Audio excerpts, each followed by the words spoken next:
I watched my wife screw her divorce lawyer in my car on September 14th, 2024, exactly 1 year after I installed the Dashcam that was supposed to keep her safe, while she planned how to financially destroy me using his legal advice. And I remember thinking, at least she's wearing her seatbelt. Look, if you've got some time and maybe something to drink, settle in. This one's a ride. And yeah, I know how that sounds coming from a guy whose whole life imploded because of a car camera, but trust me, the irony only gets worse from here. So why did I wait 6 months to confront her? Why did I sit on a 183 hours of footage, watching my marriage die in high definition, while she kissed me goodnight and planned my financial ruin over lunch? Because I needed to be sure, and because once I was sure, I needed to be ready. This is the story of how I gave my wife a gift meant to protect her, how she used it to betray me with a man who was literally coaching her on how to take me for everything, and how I turned their own plan against them so completely that they both lost everything. It's also the story of how I became someone I didn't recognize, destroyed a family that wasn't mine, and had to crawl my way back to something resembling human. Before we had healing, we had thermonuclear revenge. Before I found peace, I found rage I didn't know I was capable of. And it all started with a dash cam and a really, really stupid anniversary gift idea. My name is Christopher. I'm 42 now, but I was 41 when this started. I'm an accountant. I know, boring as hell. But it's stable work, and it paid well enough that my wife Amanda and I had a decent life. 4-bedroom house in the suburbs of Columbus, Ohio. 2 cars, no kids, but that was supposed to be temporary. Amanda always said we'd get there eventually, once we'd built our careers, saved enough money, traveled a bit more. I believed her. I believed everything she said. We met at Ohio State back in 2009. I was the guy who actually went to the library during finals week. She was pre-med at first, one of those effortlessly smart people who made organic chemistry look easy while I was grinding through intermediate accounting like it was a foreign language. We got paired up for some stupid general ed project. I don't even remember what class. And she laughed at one of my jokes. Not a pity laugh, a real one. I was hooked immediately. She dropped out of pre-med sophomore year, switched to business, and we started dating right around the same time. Her parents loved me. I was stable, responsible, the kind of guy who showed up on time with flowers and remembered birthdays. My parents were divorced and kind of a mess, so having her family accept me felt like winning the lottery. We got married in 2012, right after graduation. Small wedding, nothing fancy, but it felt right. She was my person. I was sure of it. Fast forward 12 years. September 2023, our 12th anniversary. Traditional gift is silk or linen. Modern gift is pearls. I'm standing in a Best Buy staring at a dash cam display like an idiot because I've somehow convinced myself this is romantic. Here's the thing. Amanda had been complaining about aggressive drivers on her sales routes. She worked for a pharmaceutical company, traveled 2 or 3 days a week, and she'd come home with stories about people cutting her off or tailgating on the highway. I wanted her to feel safe, so I researched dash cams because I'm the kind of person who reads 73 reviews before buying a toaster, and I found this really nice one. Front and rear cameras, night vision, motion sensors, the works. I even installed it myself, which for me was a big deal. I'm not handy. I can barely change a light bulb without Googling it first. I gave it to her at dinner, the Guild House, this upscale place in Columbus we'd been to maybe 3 times in our entire marriage. She laughed when she opened the box. Not a mean laugh, just surprised. She said, "So, Christopher, safety over pearls, huh?" And then she kissed me and said it was thoughtful, that it was very me. I remember feeling proud, like I'd nailed it. She always said I gave the most thoughtful gifts. The next day, I helped her move some stuff from her car to mine. She'd been driving this 2018 Civic, and I had a 2021 Honda Accord. Newer, safer, better gas mileage. She started taking my car for work trips because it had the dash cam now, and she said it made her feel better knowing there'd be a record if anything happened. I felt like a good husband. I felt like I was taking care of her. I had no idea I'd just handed her the surveillance equipment for her own affair. October 2023. Things were fine. Or I thought they were. Amanda started working late a couple nights a week. Nothing crazy. Just an hour or 2 past her usual time. She joined a gym, bought some new work clothes, treated herself to nicer lingerie. I figured she was feeling good about herself. We'd hit a bit of a rut earlier that year, the way couples do when you've been together over a decade, but this felt like her trying to shake things up. I supported it. I was happy for her. Our sex life even improved for a few weeks there. I didn't question it.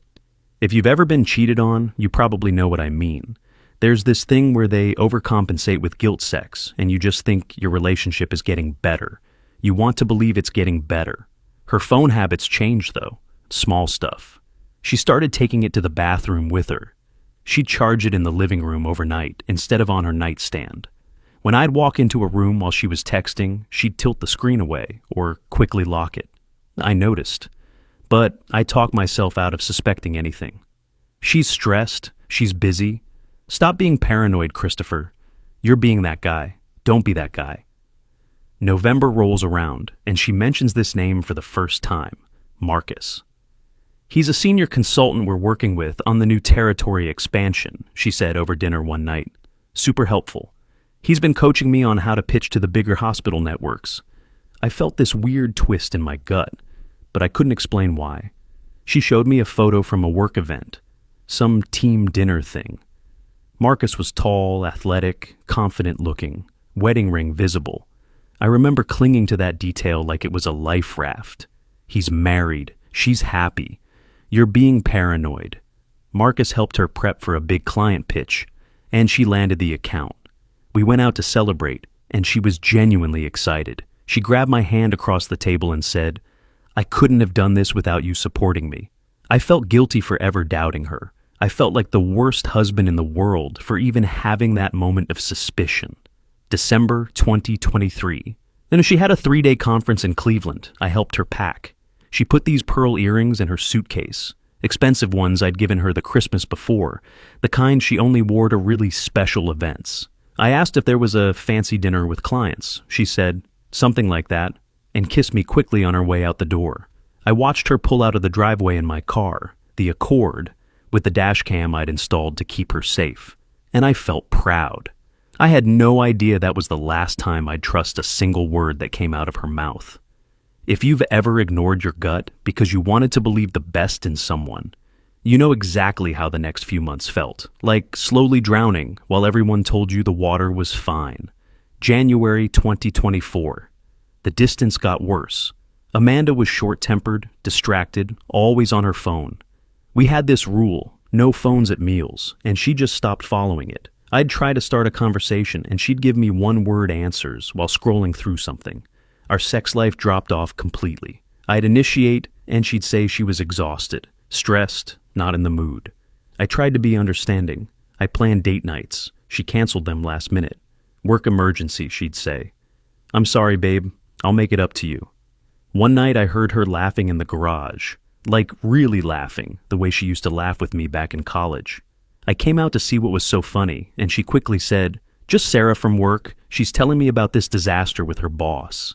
The next day I called Sarah, came up with some excuse about coordinating a surprise for Amanda. Sarah hadn't talked to Amanda in weeks. That's when the paranoia really started. I checked mileage on Amanda's Civic. She was supposedly traveling for work, but the mileage was low. Too low. She said she was carpooling with colleagues to save gas, but when I looked at her expense reports, she left them out one day, she was expensing mileage to the company for the Accord, my car, the one she was supposedly using for long trips. I started paying attention to details I'd been ignoring. Her work trips always included weekends now. She'd leave Wednesday, come back Friday, but her calendar would show she'd stayed through Saturday. I checked her Find My iPhone. We'd always shared locations, it was just something we did. And she was where she said she was, hotels in Cleveland, Cincinnati. But something felt wrong. Why was she taking my car for trips where she was supposedly flying to conferences? February 10th. Valentine's Day was coming up, and I was trying to figure out how to reconnect with her.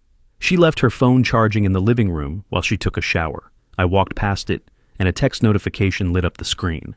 "Can't wait to see you Thursday. Hotel 11, usual room." My hands started shaking. Hotel 11 was a boutique hotel in Columbus, 30 minutes from our house. Not Cincinnati, not Cleveland, not a work trip city. I didn't unlock her phone. I was too scared of what I'd find. too scared of what it would mean. When she got out of the shower, I asked casually, "Any travel this week?" She didn't even hesitate. "Yeah, leaving Wednesday for the Cincinnati Pharma Summit, back Friday." I felt insane. Did I misread the text? Was I making something out of nothing? I wanted so badly to be wrong. Valentine's Day. I planned this whole romantic dinner at home. Cooked her favorite meal, bought flowers, the works. She came home 2 hours late. Didn't tell me she'd be late, didn't apologize. She saw the setup and looked annoyed. "Chris, I told you I'm not really into Valentine's Day anymore. It's commercialized bullshit." She'd never said that before. We'd always celebrated. Always. I said I felt like we were distant. That I wanted to reconnect. She looked at me like I was being clingy. "Maybe you're too clingy," she said. "I need space. You're always here." She used to love that I was always here. She used to say it made her feel safe, coming home to me. Now it was a problem. She ate quickly and went to bed early, taking her phone with her. I sat alone at the table with cold pasta and dying flowers and thought, when did I become the problem? Late February. I couldn't sleep. She was on another work trip, and I was lying in the guest room. I'd started sleeping there, told her it was because I was snoring, which she barely acknowledged. And I kept thinking about that text, about the mileage, about Marcus. I'd never checked the Dashcam footage. It auto-looped every couple weeks, overwriting old recordings. But the model I'd bought had an SD card that kept a rolling 30 days of footage. I could check it. I could see nothing and feel like an idiot and finally let this paranoia go. I went downstairs at 2 a.m, removed the SD card from the Dashcam in her car, my car technically, and plugged it into my laptop. Most of it was boring. Highway footage, parking lots, her singing along to the radio. I fast-forwarded through hours of nothing, feeling stupider by the minute, and then February 8th. Timestamp, 7:47 p.m. The car was parked at Hotel 11. The interior camera activated. Motion sensor. Amanda was in the back seat. With a man. They were kissing. His hand was under her shirt. Her head tilted back in a way that I recognized, a way that used to be just for me. I slammed the laptop shut. I couldn't breathe. I sat in the dark for 3 hours, shaking. When Amanda came home from her trip the next day, she kissed me hello like nothing was wrong. She asked how my week had been. She microwaved leftovers and told me about a client meeting that went well. She was so calm, so normal. I realized if I confronted her now, she'd deny it. Or she'd flip it on me somehow, make me feel crazy for not trusting her. And I'd have one clip. One moment, if she could explain it away, claim it was a mistake, a one-time thing, beg for forgiveness. I needed to know the full truth. I needed to be ready. I spent the next 2 weeks downloading every piece of footage from that Dashcam since September. 6 months of recordings. I saved it all to an encrypted external hard drive. I didn't watch it yet. I wasn't ready, but I knew I would have to, eventually. I spent the next 3 weeks watching my marriage die in 1080p high definition. Every conversation, every lie, every time she said I love you to him while planning how to destroy me. And the worst part, I couldn't stop watching. I had to know how deep it went. March 15th through 20th. I took a week off work, told them it was a family emergency, which wasn't technically a lie, and I watched everything. September 2023, 1 week after our anniversary. First kiss. They were parked at Highbanks Metro Park after what she'd told me was a work dinner. The kiss was soft at first, tentative. Then she pulled him closer, and I watched 12 years of marriage evaporate in the glow of a parking lot security light. October, multiple meetings, escalating, conversations about when we can finally be together. Him saying, I never should have let you go, senior year. Her saying, we were kids then, this is different. November, that's when I heard his full name for the first time on the recordings. Marcus Brennan, family law attorney. Amanda laughed when he mentioned it. So you can represent me when I leave him? She joked. He didn't laugh. He said, I'll take care of you, I promise. December. The Cleveland conference. Footage showed her picking him up at his office building. 3-hour drive, the two of them singing along to the radio, her hand on his thigh. At one point she said, this feels right, like we're already married. He squeezed her hand and said, soon. January, after the holidays. They started talking timelines, strategies. That's when I realized this wasn't just an affair. This was a plan. March 5th, 2024. This is the one that broke me. They were parked at Griggs Reservoir, their usual spot apparently. They'd just had sex in the back seat. She was buttoning her shirt, and he was running his fingers through his hair, and they were talking. Marcus said, "When are you going to tell him?" Amanda sighed.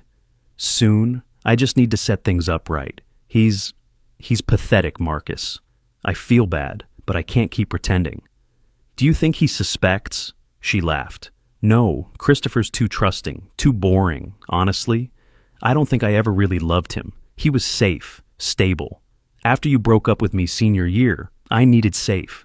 I watched myself get erased, just like that, 12 years, reduced to safe and boring, and a lie she'd been living the whole time." Marcus leaned over and kissed her forehead. "I was an idiot to let you go. We were kids, but now we can do this right.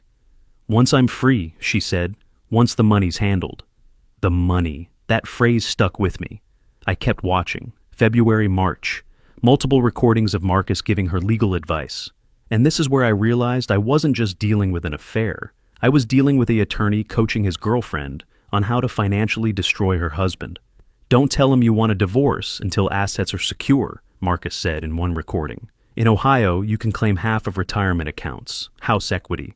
But if he suspects infidelity, he might try to hide assets or get aggressive. You need to control the narrative." In another, "If you want leverage, document any behavior that could be framed as controlling. Does he check your phone? Ask where you are? Keep those texts. Even innocent stuff can be spun the right way." And my personal favorite, worst case, if he finds out, play victim. Claim emotional neglect, overwork, lack of intimacy. Courts are sympathetic to unhappy wives. "I'll represent you pro bono. Well, you'll pay me back in other ways." They both laughed. Then they started kissing again. I checked our joint bank accounts. She'd been moving money, small amounts, 200 here, 500 there, into a separate account I didn't know existed. Over 6 months, she'd skimmed $14,000. March 20th, 2:47 a.m.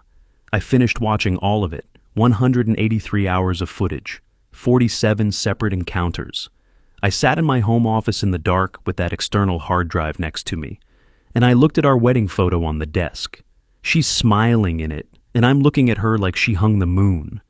That man in the photo doesn't exist anymore, and she never existed at all. I didn't cry. I was too numb, too empty. I just stared at the wall and thought about what to do next. Amanda was asleep upstairs. She'd come home from a work trip earlier that night and kissed me goodnight like we were still a normal couple. I thought about going up there right now and confronting her, screaming at her, throwing her out. But then I remembered Marcus's voice on those recordings, his legal advice, his strategy. If I confronted her now, she'd use everything he'd taught her. She'd flip it on me, claim I was controlling or abusive or paranoid. She'd take the house, the money, everything I'd worked for. And she'd do it with a clean conscience because, in her mind, I was just the boring, safe guy she'd settled for. I wasn't going to let that happen. The next morning, I called in sick to work. First time in 8 years. Amanda left for appointments and barely asked if I was okay. I sat down with my laptop and started making a list. What I know, what I can prove, what I need to do. I had everything on camera, including Marcus giving legal advice to someone he was sleeping with. A client. His girlfriend. That's when I realized I could win this. Not just win the divorce. I could make sure they both lost everything. They say revenge is a dish best served cold. I was about to put that theory to the test. Because I wasn't just going to win the divorce. I was going to make sure they both lost everything. March 22nd, I met with Sarah Chen, a divorce attorney who came highly recommended by a colleague's wife. No connection to Marcus's circles. I walked in with my external hard drive and a 6-page timeline I'd created documenting every affair encounter. I showed her the footage. Not all of it, I'm not a sadist, but enough. The legal advice recordings, the never loved you conversation, the hotel meetups. Sarah watched in silence, taking notes. When I finished, she looked at me and said, "This is I've been doing this for 15 years. I've never seen evidence this comprehensive. And the fact that he's giving her legal advice while... She stopped. Mr. Hayes, this is a slam dunk for the divorce, but we can go much further. She explained that Marcus had violated multiple ethical rules, conflict of interest, sexual relationship with a client, advising someone to commit financial fraud. We can file a bar complaint, she said. He could lose his license. I asked if that was too far. She looked at me like I'd grown a second head. He was actively coaching your wife on how to destroy you financially while sleeping with her in your car. You're asking if consequences are too far? Fair point. Over the next week, Sarah and I assembled the team. Financial advisor, Patricia Rodriguez, a CPA colleague's wife who helped me secure my assets and document Amanda's hidden money. Private investigator, Jeremy Walsh, who Brian recommended. His job was to find out everything about Marcus Brennan. Within a week, Jeremy delivered Marcus Brennan, 43, family law partner at Brennan & Associates, his own firm. The irony wasn't lost on me. Wife, Diane Brennan, 41, stay-at-home mom. 3 kids, Ethan, 12, Sophie, 9, Lucas, 6. Married 15 years. Active at St. Timothy's Catholic Church. Marcus coached soccer. Total family man image. When Jeremy showed me photos of Marcus's kids at a soccer game, I felt something twist in my chest. Those kids didn't do anything wrong. They were going to lose their dad because of what I was about to do. But then I remembered Marcus laughing with Amanda about phasing out spouses. I remembered him calling me pathetic on that recording. The guilt faded. Sarah filed divorce papers on March 28th. Standard filing, irreconcilable differences, no mention of the affair yet. We included an emergency motion to freeze joint assets based on Amanda's hidden account. Timeline for service, mid-April. We don't show our hand until mediation, Sarah said. Let her think you're clueless. Let her lawyer herself into a corner with Marcus's advice. Then we bring out the footage and watch her case collapse. We drafted the bar complaint against Marcus, sexual relationship with a client, advising client to commit financial fraud, conflict of interest, evidence, dashcam footage with timestamps, audio of every piece of legal advice he'd given her. We'd file it after the divorce was finalized to avoid any interference with the case. But I had another plan, a bigger one. Sarah asked what I wanted the endgame to be. I said I wanted Amanda to lose the divorce, lose her job, and lose her reputation. I wanted Marcus to lose his career, his marriage, and his standing in the community. That's a lot of scorched earth, she said. I looked at her. They plan to destroy me and sleep fine doing it. I'm just making sure they don't get away with it. The target date, April 27th. Marcus's law firm annual dinner. Big fancy event at the Columbus Athletic Club. 200 people. Marcus was receiving Partner of the Year award. My plan. Arrange for Diane Brennan to receive an evidence package the day before. USB drive with the most damaging footage. Timeline document. Letter from me explaining that I thought she deserved to know before I proceeded with my divorce. What happened after that was up to her, but I was betting on human nature and rage. The next 6 weeks were the hardest of my life. I had to act normal around Amanda while knowing everything. I moved to the guest room permanently, told her I was snoring too much, she barely cared. I lost 15 pounds, looked like hell. My coworker Brian kept asking if I was okay, and I kept lying. Amanda barely noticed. She was too busy with work. April 22nd, 7 p.m. I served her with divorce papers at home. She was making dinner, or pretending to, she'd ordered takeout, and I just handed them to her. She opened the envelope, read the first page, and her face went white. What the fuck, Christopher? You couldn't even talk to me first? I didn't say anything, just stood there. She grabbed her phone and called someone. I knew who. She didn't even try to hide it anymore. He fucking filed, she said into the phone. I need you. Can you come over? I spoke for the first time. I wouldn't do that. This is still my house. She glared at me. Our house. And you're about to find out how expensive this divorce will be. She grabbed her purse and stormed out. Went straight to Marcus's office, I'm sure. I sat down at the kitchen table with the takeout she'd ordered and ate it alone. It was the most peaceful meal I'd had in months. April 26th, 3 p.m. The package was delivered to Diane Brennan's home. I used a courier service. Didn't want my name on any delivery receipts. Inside, USB drive with 15 of the most damning clips. Not the explicit stuff. I'm not trying to traumatize the woman, but enough. The conversations, the legal advice, the planning, plus a timeline document and a letter. Mrs. Brennan, I'm sorry to be the one to tell you this. My wife and your husband have been having an affair for over a year. I discovered this evidence recently while reviewing Dashcam footage from my car, which my wife often borrowed for work trips. I thought you deserved to know before I proceed with my divorce. I'm not asking for anything from you. I just couldn't stay silent. You and your children deserve the truth. Signed, Christopher Hayes. I didn't know what she'd do with it. Go to the dinner, stay home. Confront him privately. I just knew the bomb was planted. April 27th, 7 p.m., the firm dinner. I wasn't there. I was at home, waiting. Jeremy was outside the venue, sending me updates. 7:45 p.m. She's here, black dress, looks calm. 8:00 p.m. Speech is starting, Marcus is working the room.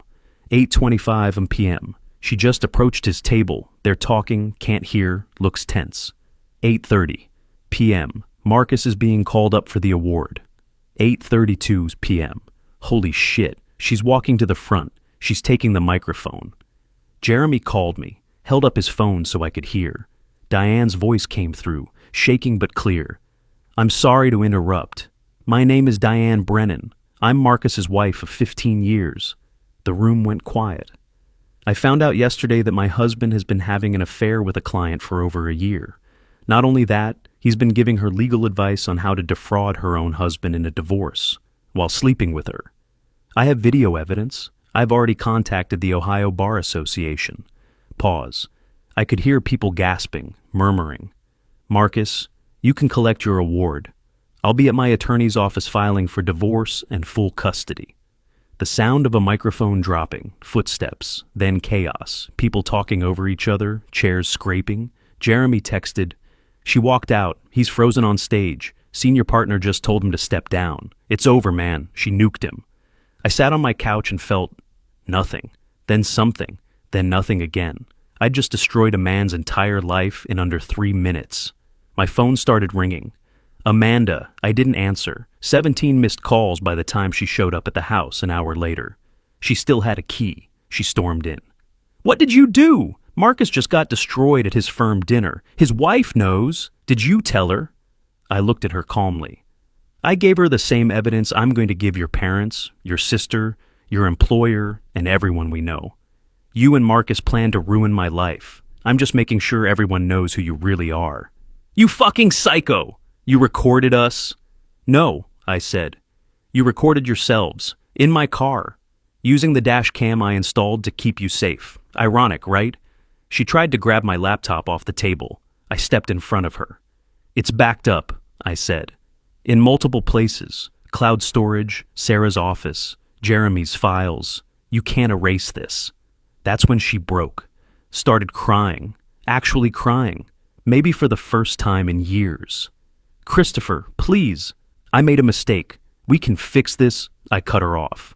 The woman on those videos said she never loved me, that I was boring and pathetic and safe. She was planning to take me for everything while fucking her lawyer in my car. I don't know that woman, and I'm not going to let her destroy me. She left. Went back to wherever she'd been staying. I sat alone in our house, my house soon, and waited for the rest of the dominoes to fall. April 28th. Morning. I sent the evidence package to Amanda's parents via email, attached the timeline, some of the tamer footage. Her mom called me an hour later, crying. Christopher, we're so sorry. We had no idea. We love you. Her dad said, You won't be painted as the bad guy. We'll make sure of that. It felt hollow. I didn't want their sympathy. I didn't know what I wanted. April 29th. Marcus was placed on administrative leave by his firm pending investigation. April 30th.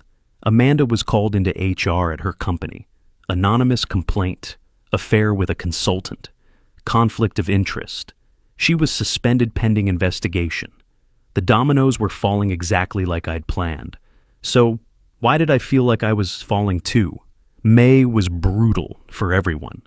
The emergency hearing on the asset freeze went exactly how Sarah predicted. Amanda's attorney, some random guy she'd hired after Marcus got disbarred from taking new clients, tried to argue I was being vindictive. The judge reviewed the dashcam evidence just enough to verify the affair and financial deception and said, "Mrs. Hayes, you have no credibility here. Motion granted."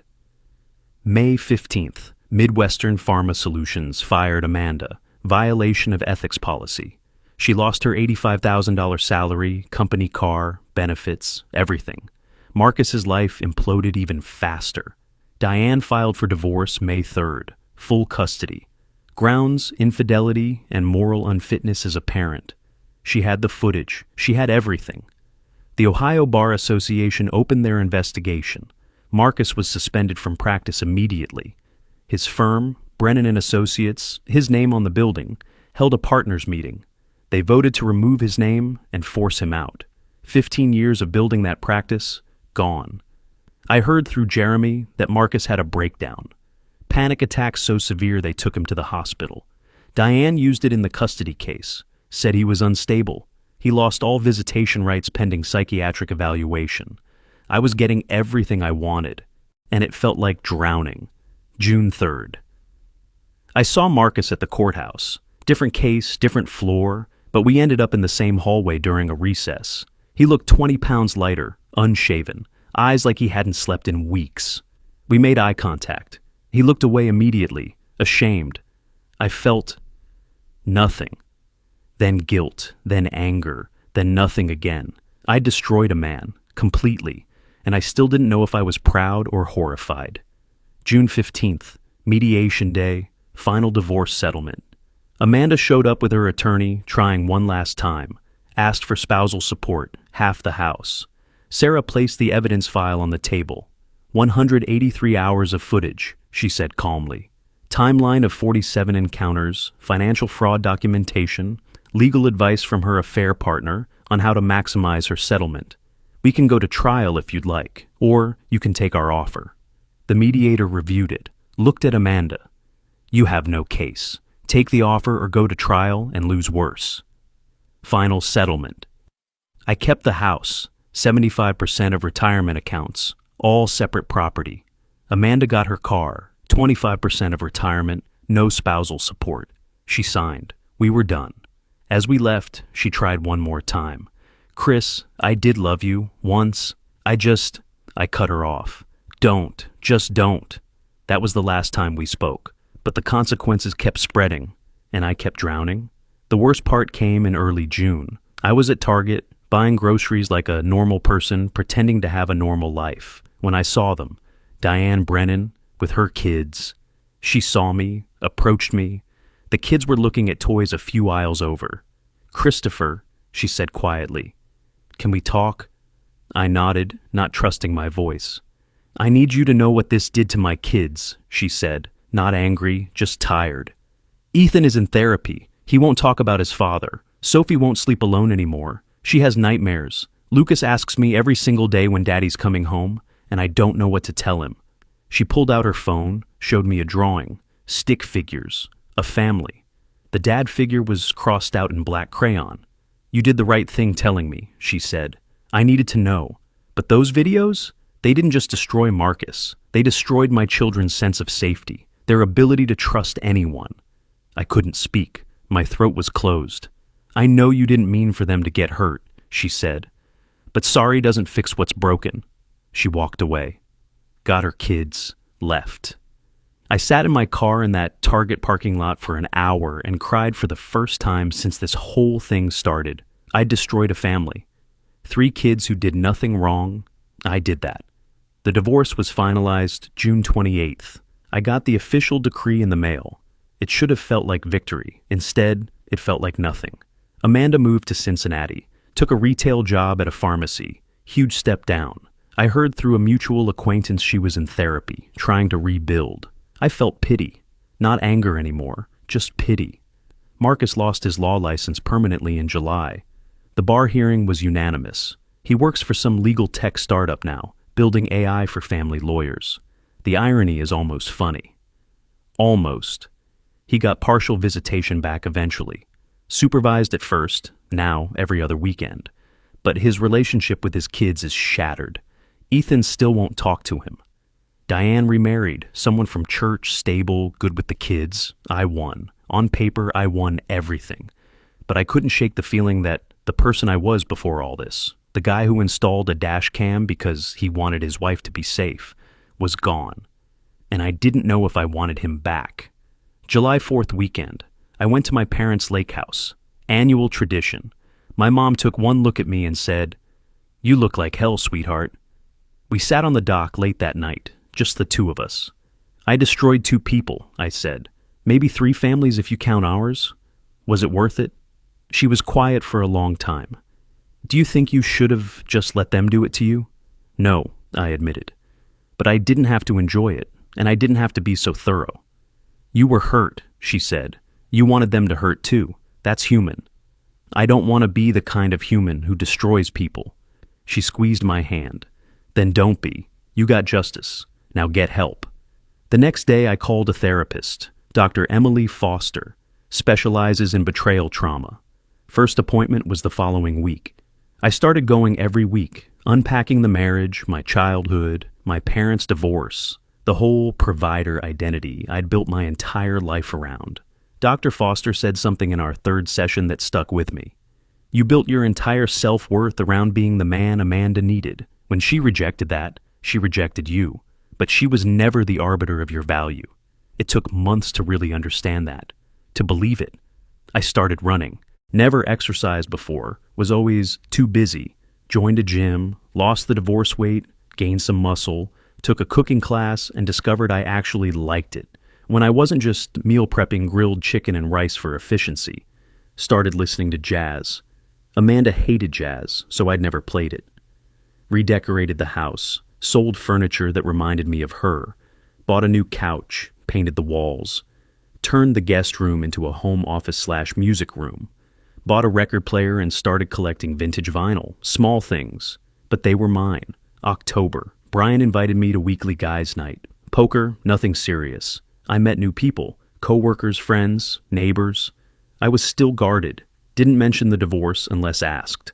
But I was getting out, rebuilding. One night someone asked, "So what's your deal, single?" I said, "Divorced, recently, it was complicated." This guy Tyler said, "Aren't they all? You doing okay?" And I realized, yeah, actually, I think I am. November, I met Lauren at a work conference. She was an HR consultant for a client company. We ended up sitting next to each other at this incredibly boring seminar about compliance regulations, and we bonded over making fun of the jargon-heavy PowerPoint. We exchanged numbers. "For networking," she said. We texted for 2 weeks, memes, jokes, nothing serious. Then she asked me to coffee. I panicked, told her I should be honest. I went through a bad divorce. I wasn't sure I was ready for anything. She laughed. "I'm not hitting on you. You seem cool. Let's just be 2 people who drink overpriced coffee and complain about spreadsheets." We met, talked for 3 hours, about work, about life, about everything except the divorce. I left thinking, I didn't think about Amanda once. We started hanging out regularly, movies, dinners, museums. She liked art. I knew nothing about art, but I learned. She was patient, didn't push. January, she mentioned she liked me as more than friends. I freaked out. "I don't know if I'm ready for this," she said. "Okay, tell me when you are, or don't. I'm not going anywhere." February, Valentine's Day. I thought about the year before, the cold dinner, Amanda telling me I was clingy. I called Lauren. "I'm ready to try, if you're still interested." "I'm still interested," she said. We started dating officially. It was slow, careful, but real. I told her everything about Amanda, the dash cam, the revenge, all of it. She listened, said, "That's a lot, but it's not who you are now." March 2025. 1 year since I discovered the footage. 2 years since I installed the dash cam. I looked at my life. Therapy every month now instead of every week. Hobbies, friends. Someone who saw me clearly and wanted to be there anyway. I realized Amanda leaving was the best thing that could have happened to me. Not because of the revenge, that still haunted me, but because I had to rebuild from scratch. And I built something better. One day Lauren noticed the dash cam still in my car. "You still have that thing?" Yeah, I said. Have it, I guess. You don't need it anymore, she said. You're safe now. She was right. That weekend, I removed the Dashcam, donated the Accord to Vehicles for Veterans, bought a used Mazda Miata, convertible, completely impractical. Lauren said, "That's so not you." I grinned. Exactly. September 14th, 2025 would have been my 13th anniversary. I heard through someone that Amanda's still in Cincinnati, works retail, single, in therapy, trying to rebuild her reputation. I felt pity, not anger, not satisfaction, just pity. Marcus lost his law license permanently, works in legal tech, has partial visitation with his kids, but the relationship is damaged, probably will be forever. Diane remarried. Her kids are doing better, I hope. I think about them sometimes. About Ethan's drawing, about the price of my justice. Me? I'm still at the same CPA firm, but I set boundaries now. No more 60-hour weeks. Still seeing Dr. Foster monthly. Relationship with Lauren is serious. We're talking about moving in together. I'm closer to my parents, especially my mom. Have hobbies now. Play guitar badly, but I enjoy it. I've forgiven myself. Mostly. For the revenge, for the collateral damage, for becoming someone I didn't recognize. I visited the park where Amanda and I used to go on dates when we were young and in love and stupid. Sat on our old bench and thought about the person I was, then versus who I am now. People ask if I regret it, the revenge. Honestly, I don't know. I regret that it was necessary. I regret that 3 kids lost their sense of safety because I needed justice. But I don't regret standing up for myself. Amanda and Marcus planned to destroy me financially and emotionally, and they would have slept fine doing it. I just made sure I didn't go down alone. The Dashcam was supposed to be a gift, a way to keep her safe. And in a twisted way, it did keep someone safe. Me. It kept me from spending the rest of my life wondering what happened, or worse. Believing her lies that I was the problem, that I was too boring, too clingy, not enough. I'm not the same person who gave that gift. I'm harder now, more cautious, less trusting. But I'm also more honest with myself. I know what I want. I know what I won't tolerate. And I know that safety isn't something you can install with a camera or a ring or a promise. It's something you build by choosing people who choose you back. I got a text from Lauren. "Dinner tonight? I'm making your favorite." It's an inside joke. She's a terrible cook, and I love it anyway. I smiled, texted back, "Can't wait." I stood up from that bench, looked at the park one last time, thought about all the versions of myself that had sat there, the college kid in love, the married man who thought he had it all figured out, the betrayed husband planning revenge, the broken man trying to rebuild, some gifts you can't return, some you wouldn't want to. I walked away, didn't look back. If you're going through something like this, if someone you loved betrayed you, if you're sitting on evidence and trying to figure out what to do with it, here's what I learned. You can't control what people do to you, but you can control what you do after.